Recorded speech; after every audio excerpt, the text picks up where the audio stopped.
Hi, good evening, and welcome to another round of Carded Tarot Tales. Like last week, we're doing a shorter show tonight, just featuring myself. I'm going to do a brief improvised story, and then we'll be back next week with a return to our original format, where I'll be inviting some of my very talented friends and guest storytellers and people from initially the Los Angeles, and now we've expanded wider. We've had a lot of New Yorkers on the show, but we're going to have guests from the wider storytelling community, and they are going to share stories on whatever theme, whatever subject they want, no theme. And then I'm going to pair those with tarot cards and do a brief divination based on what was shared. But for tonight, we're going to keep it brief. And basically, last week I pulled some cards and improvised a story based on the cards pulled. But it was a story from my life. It was a true story that I saw reflected in the cards. And this week, one of the things I'm really interested in storytelling is folk tales. And so I'm going to sort of do an improvised original folk tale or folk inspired tale. I guess folk tales aren't really original. They're sort of cultural hand-me-downs. So if it's all original, it can't quite be considered a folk tale. But I'm going to draw cards and do a story based on that. And the deck I'm using this evening is the Tarot of the Egyptians. It's a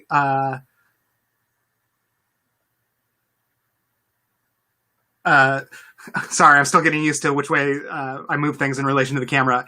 It's a Atelia style deck, which is Atelia was one of the first people to use tarot as something other than a game, and he was the first person to develop an occult or divinatory tarot.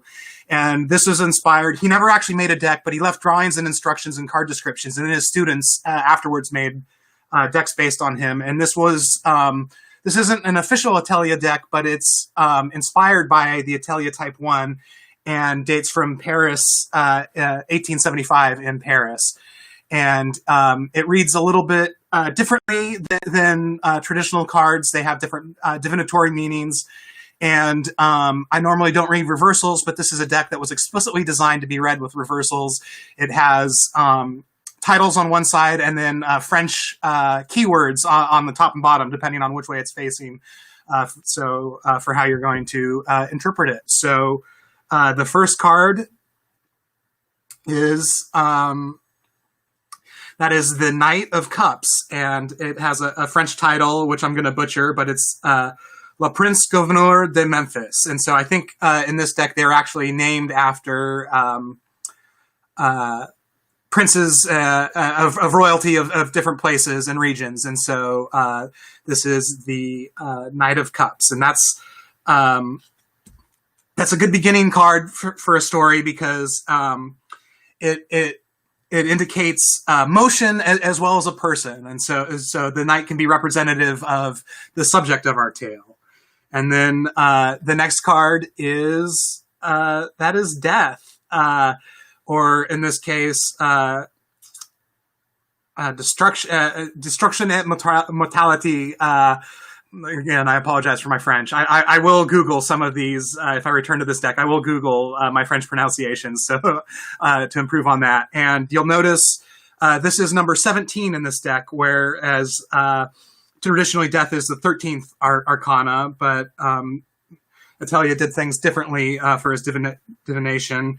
And the keyword there is perte, P-E-R-T-E, which I believe in French means loss.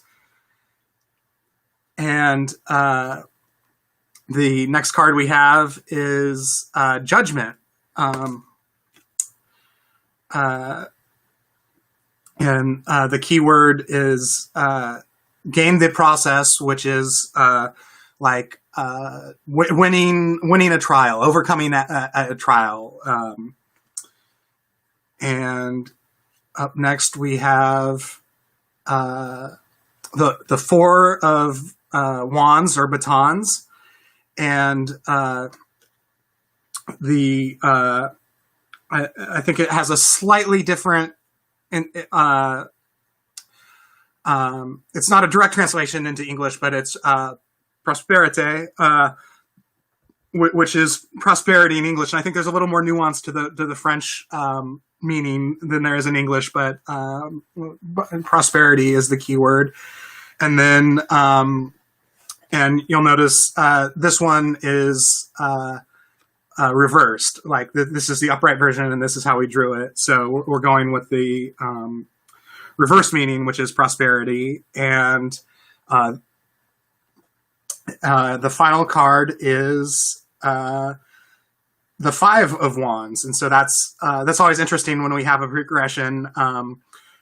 Sometimes it means when you have 4s leading right into 5s, that means you didn't shuffle the deck properly. But I went through, I definitely did, and so this is kind of neat. It shows the development of a process, and it's gold, and so you have prosperity in the 4s leading to gold in the 5s, and so there's an element of prosperity in general leading to actual physical enrichment with gold. And so I'm going to briefly consider the cards here as a whole, now that I've discussed them one by one, and try to come up with a little allegorical folktale of sorts. And here are the cards.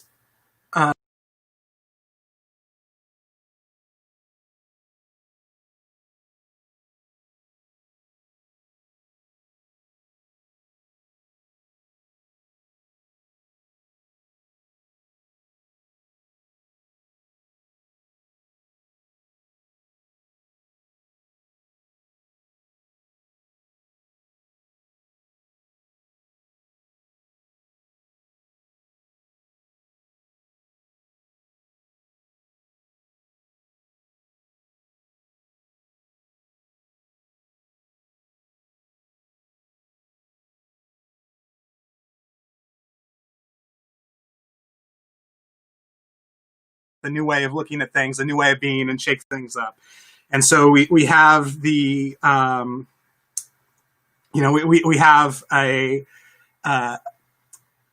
cowboy coming from out of town. Black hats, white hats. There's a lawless town, and this person arrives, and he's not there to make waves and to change things in his mind. Like he's just there to get along. And then there is a death that's meaningful to him. There's a relationship in town, and someone he's developed affectionate feelings for dies, and that forces him to become to no longer be on the fence, to actually get involved in what's going on. And he has to bring a sense of law and order, or like restorative justice to the frontier. And there's a struggle, there's a resistance. The gangs that have been running things are challenging him on it. They're fighting, and then ultimately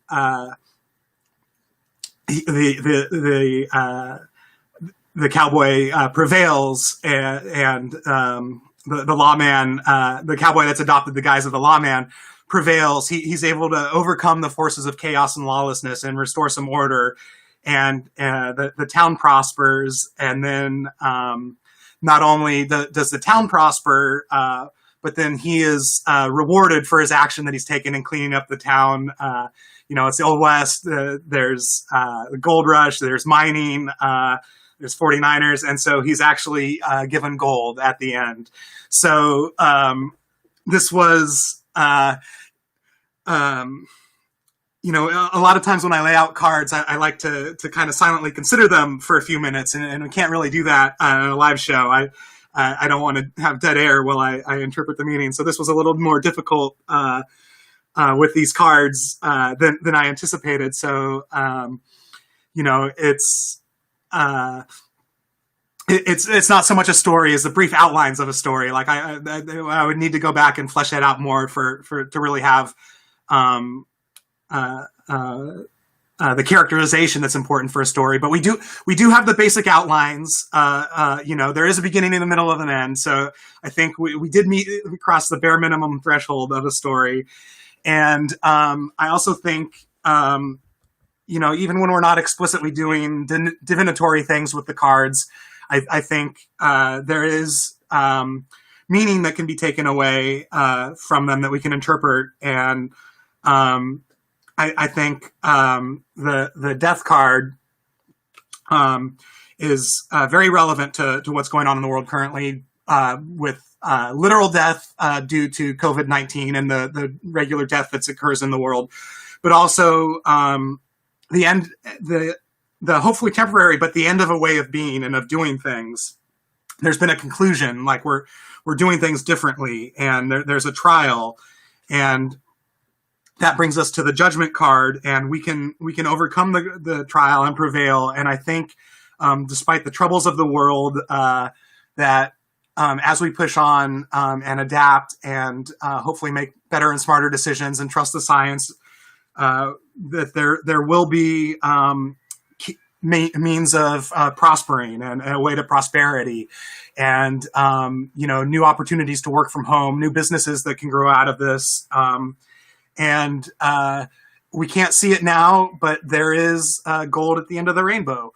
So this was a lot of fun. This was inspired partly by the stand-up comedy show set list, where you improvise your stand-up comedy set list. The topics you speak about are revealed as you get on stage. And I like the idea of doing it with storytelling and archetypal imagery. And this has been really fun. But next week we will be back with our regular format. We'll look forward for some very talented guests sharing their stories, and then having them paired with tarot cards. Thank you very much. Have a wonderful evening. I hope you're well.